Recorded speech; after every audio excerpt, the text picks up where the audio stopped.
انسان کو دکھ بھی آتے ہیں، بیماریاں بھی آتی ہیں، اپنوں بیگانوں کی طرف سے اس کو تلخیوں کا بھی سامنا کرنا پڑتا ہے۔ تو اس موقع پر آپ کی زبان کوئی ایسا جملہ نہ کہے جو اللہ کی ناراضگی کا سبب ہو۔ غم تو پہنچتا ہے اور غم سے انسان متاثر بھی ہوتا ہے، یہ تو نہیں ہے کہ تکلیف پہنچے۔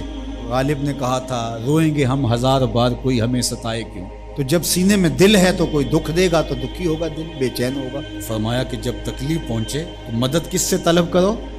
صبر سے، کہ اللہ مجھے توفیق صبر۔ روایت ہے کہ سلمان رضی اللہ تعالی عنہ حاضر ہوئے اور ان کے چہرے کے اوپر کوئی ایسے آثار تھے کہ جس کا بہت بڑی پریشانی ہو۔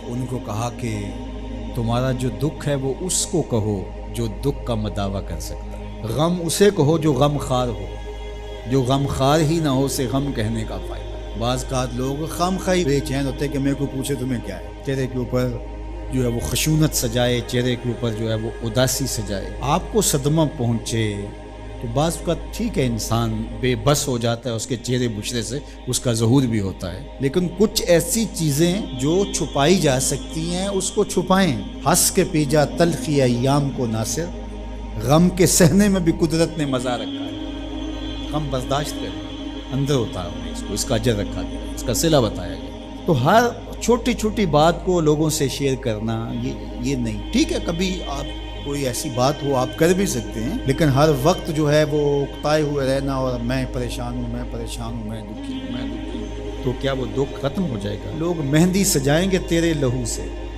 لوگ مہندی سجائیں گے تیرے لہو سے، زخم دل کے نہ دکھاؤ کسی کو۔ لوگ تو اس سے طرح مذاق بھی اڑائیں گے، اور جب تم ہنستے ہو تو زمانہ تمہارے ساتھ ہنستا ہے، اور جب تم روتے ہو تو زمانہ تمہارے ساتھ نہیں روتا۔ اس لیے یہ آنسو بڑے قیمتی ہیں، وہی بہاؤ جہاں شان کریمی موتی سمجھ کے چن لے۔ یوں ضائع نہ کرو، یوں ان کو برباد نہ کرو، لوگوں کے سامنے رسوا نہ کرو اپنے آپ کو۔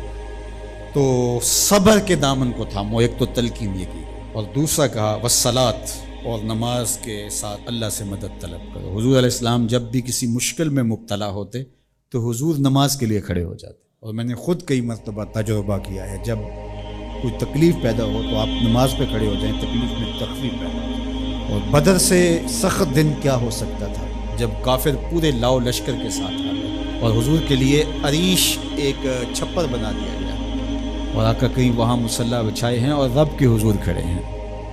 مشکل کے وقت جب کوئی سبب نہ رہے تو اس کے حضور آ جاؤ، وہ تمہاری ضرورتوں کا کفیل ہے۔ وَإِنَّهَا لَكَبِيرَةٌ إِلَّا عَلَى الْخَاشِعِينَ، اور یہ بہت بھاری ہے نماز پڑھنا اور صبر کرنا، لیکن جو اللہ کا خوف سینے میں پالنے والے لوگ ہیں، رکھنے والے لوگ ہیں، ان کے لیے مشکل ہے۔ بچے کو صبح اٹھائیں آپ نماز کے لیے تو وہ اٹھتا ہی نہیں ہے، بار بار کہہ کے اس کو اٹھانا پڑتا ہے، اور اس نے سوات کی سیر کے لیے جانا ہو، دوستوں کو ٹائم دیا ہو، تہجد کے وقت ہی تیار ہو کر بیٹھ جاتا ہے۔ اس کا مطلب ہے کہ اس کو نماز کا شوق نہیں ہے، اس کا شوق تھا، جس کا شوق تھا اس کے لیے اٹھنا بھاری نہ ہو۔ میرے والد گرامی سے کسی نے کہا جی جاگ نہیں آتی، تو فرمانے لگے صبح منڈی جانا ہو تو جاگ آ جاتی ہے، کچہریوں میں تاریخ ہو تو یاد آ جاتی ہے۔ منڈی جانا یہ تمہاری بدنی ضرورت ہے، بچوں کے پالنے کے لیے، اپنی ضرورت کے لیے۔ کچہریوں میں جانا خوف ہے، نہ گیا تو میرے خلاف فیصلہ ہو سکتا ہے۔ تمہیں نہ امید ہے اللہ سے اور نہ اس کا خوف ہے، تو پھر کیسے جاگ آئے؟ اور کسی نے کہا کہ حضور نماز پڑھنا چاہتا ہوں، جاگ نہیں آتی۔ اللہ اکبر، کہنے لگے ارادہ اگر پکا ہو تو نیند نہیں آتی، بار بار اٹھ کر ٹائم دیکھتے ہیں، وقت تو نہ گزر جائے۔ اللہ اکبر۔ تو فرمایا یہ بھاری ہے لیکن خاشعین کے لیے بھاری نہیں ہے، خشیت خدا سینے میں نہیں ہے، اللہ کا خوف سینے میں نہیں ہے، تو واقعی صبح کا اٹھنا بہت زیادہ بھاری ہے، بہت زیادہ مشکل ہے، لیکن جو خشیت والے ہیں ان کے لیے مشکل ہے۔ یہ مان لیا کہ صبح کا اٹھنا، سحری کا اٹھنا نفس پہ شاک ہے، لیکن اگر کسی کی زندگی کی لذت اس میں رکھ دی گئی ہو، اللہ اکبر، تو پھر اس کے لیے مشکل تو نہیں ہوگا۔ راہ خدا میں تکلیف اٹھانا مشکل صحیح، لیکن زندگی کا سرور اس میں رکھ دیا گیا۔ وہ مزہ دیا تڑپ نے، میری آرزو ہے یا رب، میرے دونوں پہلوؤں میں دل بے قرار ہو۔